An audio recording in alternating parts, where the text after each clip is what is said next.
Changes are coming in Kansas City, and Andy Reid just made that unmistakably clear. After a disastrous 2025 season that officially ended with Patrick Mahomes' torn ACL and LCL, the Chiefs are staring down a franchise crossroads. Injuries, inconsistency, coaching lapses, and roster shortcomings all piled up, and now accountability is no longer optional. When asked about Mahomes' injury, Reid struck an optimistic tone about his quarterback's recovery. But it was what followed that turned heads across the league.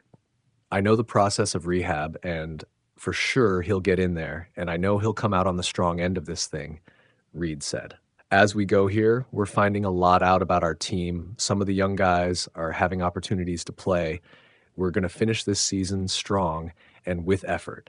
Then you get into the off season.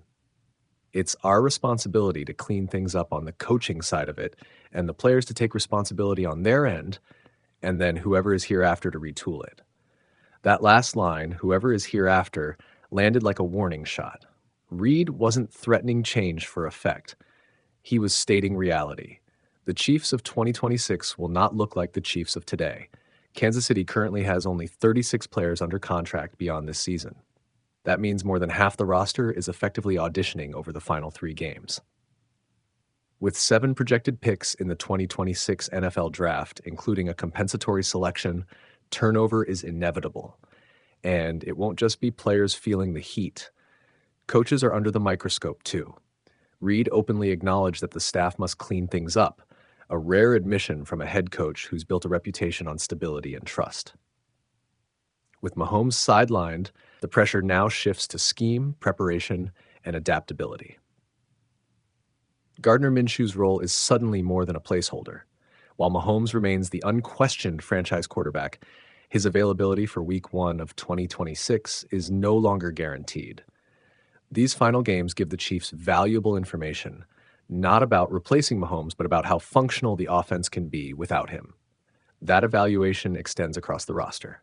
Young players like Esapol, Chu Godric, Kevin Knowles, Noel Williams, Jeffrey Bassa, Cooper McDonald, Jalen Royals, and others are no longer depth pieces. They're case studies. The next 3 weeks will determine who belongs in the next phase of this team and who doesn't.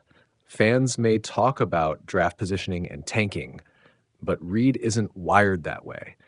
These games aren't about losing strategically. They're about effort, accountability, and identity. They're about finding answers in uncomfortable circumstances. Kansas City starts that process in Week 16 on the road against a struggling Tennessee Titans team. On paper, it's a matchup the Chiefs should win. In reality, it's a measuring stick. Every snap from here on out is a referendum. The Chiefs aren't just finishing a lost season. They're deciding who gets to be part of what comes next. And Andy Reid just made it clear that no one's spot is guaranteed.